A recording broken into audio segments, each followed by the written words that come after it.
Tuesday, January 27th, 2026. Jason is a man on a mission. Jocelyn makes a bold move. Lucas questions Britt. Carly catches up with Lulu and Charlotte. Tracy suffers a setback. Read the last GH recap. Marco asks Cullum to take Sunny out and Lucas catches Britt at Windermere. Tracy calls Emma and Gio into the living room. She wants to give him a painting by a local Bahamian artist featuring street musicians. Gio loves that. She says he can't put it in Sunny's. They'll hold on to it until he gets his own place. Gio's honored. The painting will get there later tonight. It's at Drew's. He stole it, so she's stealing it right back. Emma worries she needs a passport. Tracy says she's sending movers over there tonight. She had Scout's key copied. Gio's not happy about that. The movers call and cancel due to inclement weather. Tracy decides to pack it herself. Gio wants to help. Emma too. They'll meet her at Drew's. At Joss's apartment, Joss asks Brick how to cut power to Olive Spoon Island. He spits out the water he just drank in shock. Joss lies that this is for a school project. With the big storm coming up, this was a good case study. He says you'd shut down the router. She'd need a map of the grid, but it's a security risk, so the map would be hard to get without proper clearance. She thanks him. Carly and Jack are at Metro Court when she goes to talk to Lulu and Charlotte. Jack makes a call for someone to meet him there now. While Lulu's taking a call, Charlotte and Carly talk about Valentin and how risky it was for her to visit him again. Charlotte bemoans not seeing him. Carly's sorry. Charlotte asks for help in seeing him again. Carly thinks it'll draw suspicion, but she'll tell him Charlotte loves him. When the kid asks, Carly tells her to stay safe and away from Sidwell. Lulu returns. They had to pull Charlotte's security due to the storm. Charlotte wants to check on Buttercup, her horse, but Lulu says they need to get home. They'll get their food to go. Charlotte goes to the restroom. In the other room, when Nina arrives, Jack tells her to get into the other room and pump Charlotte about her dad. Nina flashes to Charlotte, admitting that her dad's been in touch with her. She lies that the kid hasn't seen her father. It's a waste of time.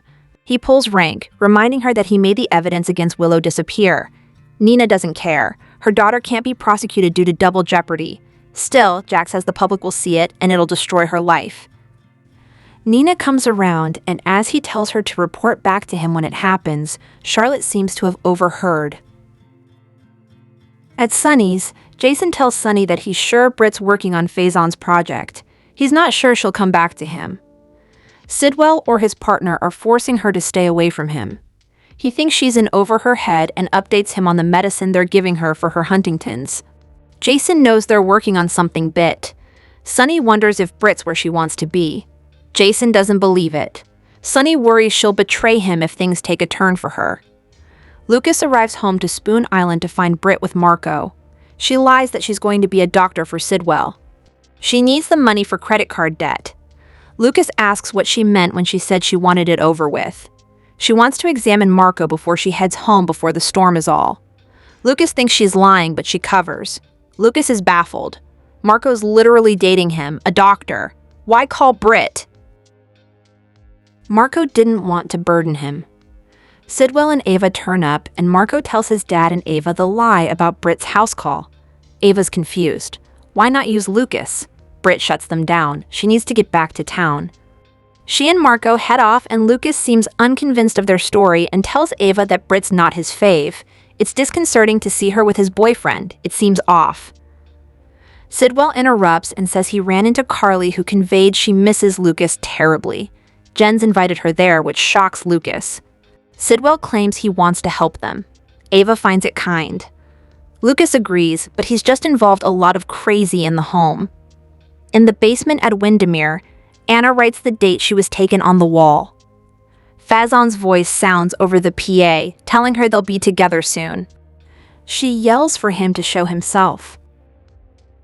He tells her they'll be reunited soon, but won't say when. She's tired of his surprises. They discuss Britt and Nathan's resurrection, and she asks if he's behind Peter's visit or if it was a hallucination. She groans that people told her he wasn't alive. She knew it. He thinks she was longing for it, but she rants that she finds him cruel. She spits on the mirror, and he tells her she'll never escape him. They're soulmates. Joss arrives at the power grid. She has what looks to be a bomb, maybe C4, with her. Back inside, Britt declares Marco to be in good health after examining him. Sidwell asks Britt to stay. It's too stormy. She should ride it out with them. Britt tries to get out of it. Sidwell lies that he'll accompany her to the dock, but stops her to tell her that she should get into the lab. She would have, but the lab has adequate measures. Sidwell will have Marco make the changes. Then, she'll get to work, or her death will be the least of the consequences she'll endure. Brick arrives at Sunny's to tell them about trying to find out who made the 2 attempts on Sunny's life last year. He develops some interesting leads. He thinks they're inside the WSB. He'll keep updating as he learns. He tells Sunny not to trust anyone at the Bureau, but Sunny never has. He asks if the attempted murderer was Brennan. Brick doesn't think so. He's too smart to be this obvious. Brick goes and Jason tells Sunny that Jack doesn't have issues lying to Carly. Back at Metro Court, Carly complains to Jack about Britt using her as an excuse to break up with Jason. She's never liked the woman and asks him, pointedly, who would want to be in a relationship with someone who lies about who they are and what they want. Jack suggests he and Carly spend romantic time together, but she gets out of it. Nina finds Lulu at her table and says she'd like to take Charlotte to the Rice Modern. Lulu likes the idea and wonders what's taking her daughter. Lulu calls her, but she doesn't answer. She goes to Carly. What if Valentine took her? Nina and Jack give each other a knowing look. Carly calls the doorman, who tells her the kid left 20 minutes ago. Lulu says she wanted to check on her horse. She must be at the stables. Back at Windermere, the lights start to flicker as Anna talks with Faison. He heads back inside and invites Ava to stay. Marco offers to make s'mores, and she agrees. Joss moves to another area and sets up things, presses a button on a dead switch, and takes out the power. Once power is out, she looks through binoculars to see the job is done. On the island, Jens tells the crew that the power is out and that the generator can only power a few rooms. They can try to get a launch right away. Jens says they can leave their guests there. Downstairs, someone walks into Anna's room. From behind, they have wild white hair. Frightened, Anna yells, "No." General Hospital spoilers reveal that Willow Tate is heady with the success of being found not guilty of shooting Drew Kane. She's so delighted that she tried to off him minutes after her verdict set her free. The question now is, who will Willow attack next? At this point, it's in her blood, and we don't see her stopping anytime soon. Would she go after Michael Corinthos, Nina Reeves, or Jacinda Bracken? Michael is the obvious next target of Willow's vengeance. He's the one who got the anger ball rolling when he sought full custody of their kids. But sometimes the obvious choice is not the logical one. Michael is gung-ho about Jacinda, and that is a no-no for Willow. She doesn't care what Michael does with Jacinda, but she wants the escort du jour far away from her innocent kids. Jacinda makes Willow see red, and that's a good enough reason for the would-be widowmaker to off her. Jacinda wants to do better, and for that she has Michael. Even after Jacinda blew his alibi to bits, he stood by her, which means she isn't going anywhere unless Willow makes her disappear. So far, Jacinda has been eager to eat ice cream and play board games with Michael and his kids, but if Willow has her way, she may need to go back to her old life to stay safe. Nina is in jeopardy because she knows that Willow detests Drew, yet Willow is crying and sobbing about Drew's mishap, which has Nina sus. Would Willow harm her own mother? It seems that Weeping Willow is capable of anything at this point. She definitely shouldn't be around kids, but with Drew out of the picture, that could happen. Tell us, GH fans, do you think Willow is done with her killing spree, or does she have her sights set on Michael, Jacinda, or Nina? General Hospital spoilers and updates for the upcoming 3 weeks, from January 26th to February 13th, indicate that viewers will witness Willow Kane's next move. Maxie Jones experiences a shocking moment involving Nathan West, and Rocco Falconeri will also encounter a disappointing setback. So let's discuss the storyline that's about to heat up. During the week of January 26th to 30th, a blizzard will hit, creating some challenging situations. It appears that Charlotte Cassadine will go missing during the snowstorm, causing concern for Valentin Cassadine as he turns to Carly Spencer for support. Lulu Spencer will also be in a state of panic and will seek help from Nathan, but they might find themselves trapped together as the blizzard intensifies. This could lead to a kiss and some heartfelt confessions, so keep an eye out for updates on Nathan and Lulu's upcoming interactions. Tracy will unexpectedly encounter someone when she visits Drew Kane's home to retrieve the Quartermaine keepsakes.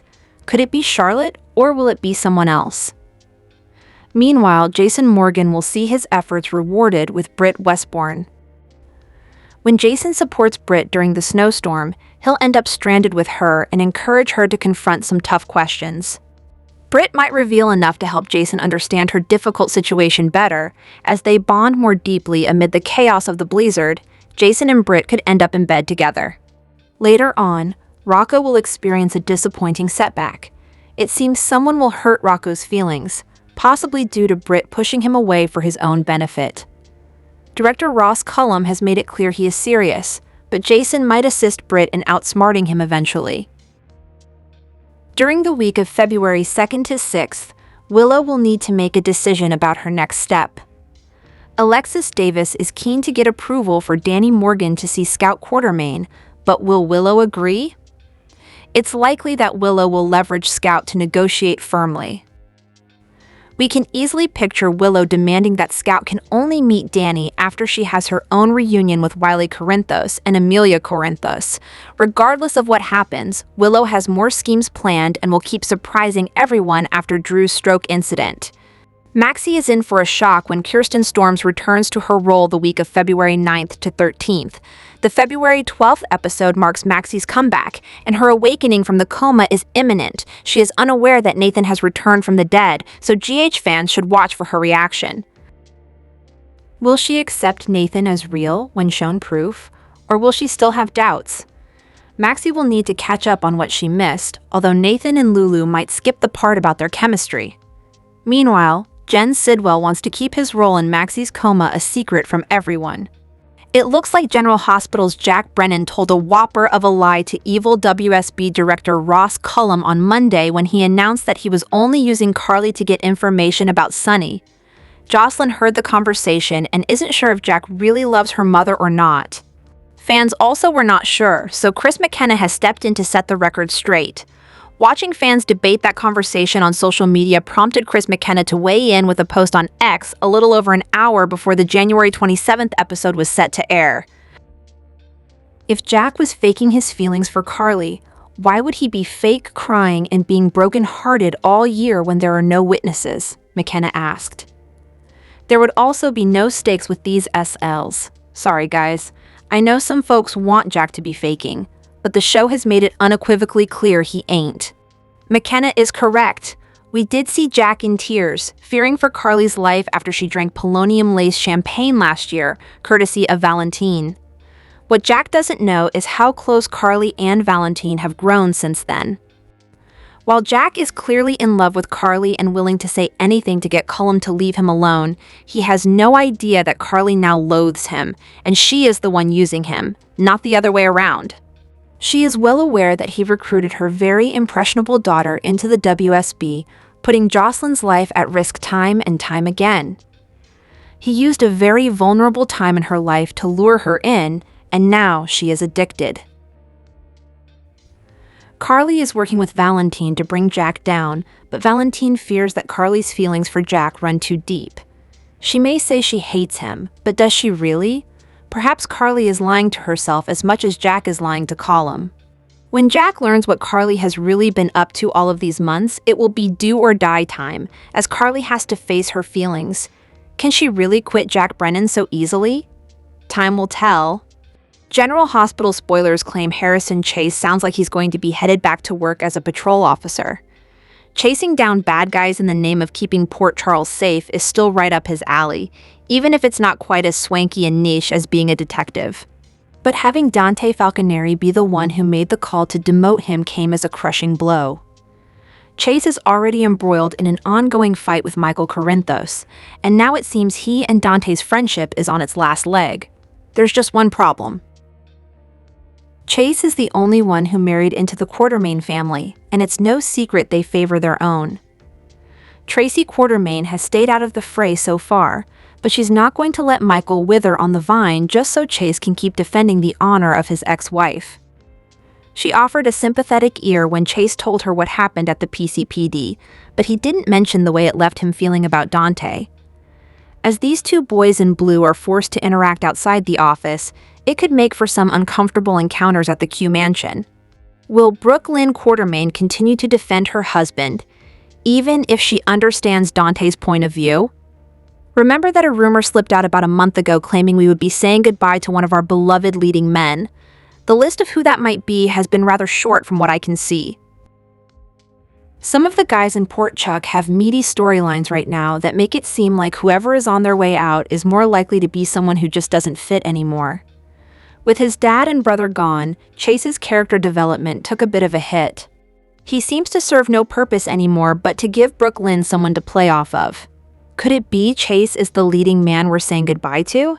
If that's the case, Dante is bound to get hit with some serious grief over the way things have gone down between them in what would ultimately be Chase's final week or months. Moreover, Brooklyn may never forgive him if Chase is hurt in the line of duty as a patrol officer back on the street where Dante put him. On the flip side, if Chase isn't going anywhere, then the family feuds are likely to continue as well. Brooklyn is committed to supporting her hubby, and that may make things awkward with baby daddy Dante. Olivia Quartermaine could understand, but Michael allying with his brother might only make the acting police commissioner look worse right now if the PCPD is building a case against him. General Hospital spoilers remind fans that Steve Burton has been with the ABC soap opera for over 25 years. Entering the canvas in 1991 as Jason Quartermaine, he eventually evolved into Jason Morgan, and the character has endured many highs and lows during this time. Burton recently shared an interesting blast from the past via his social media handle. Over on Instagram, the handle @officialgogvc shared a photo of young Burton along with an even younger Jonathan Jackson, Brad Mall, and current co-star Maurice Benard. The photo was from a General Hospital fan club event circa 1995.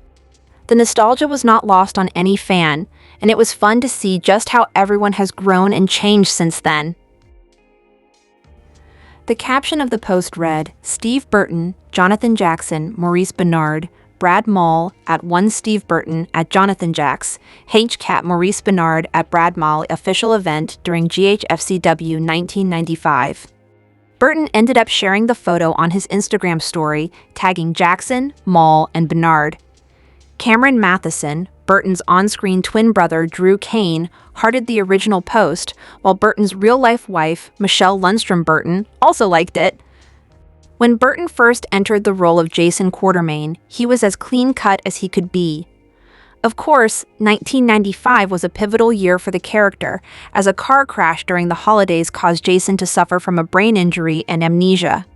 Of course, this was thanks to his brother, A.J. Quartermaine, drinking under the influence while driving. Sadly, Jason Quartermaine forever left the canvas, but Jason Morgan was born in early 1996, and he's been going strong ever since. Jason ended up turning to Sonny and ultimately becoming a henchman with a heart of gold. While Burton left the role in 2012 and joined The Young and the Restless in 2013 as Dylan McAvoy, he ended up leaving the CBS soap to head back home to GH in 2017. Unfortunately, Burton left the ABC soap one more time in 2021 when he was fired over not taking the COVID-19 vaccine as a policy was established by ABC due to the pandemic. Still, once the policy was dropped, Burton returned to the daytime drama in 2024. Who else loves the blast from the past Burton shared on his IG story? Share your thoughts in the comment section. General Hospital spoilers and updates indicate that Jason Morgan and Britt Westbourne will find themselves caught in a blizzard, compelling them to confront difficult realities.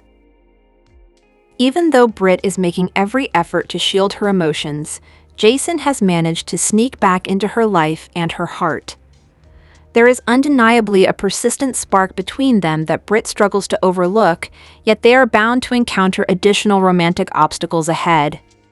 The ongoing turmoil involving Jen Sidwell, his associates, and the final project of Cesar Faison will undoubtedly create complications for both Britt and Jason.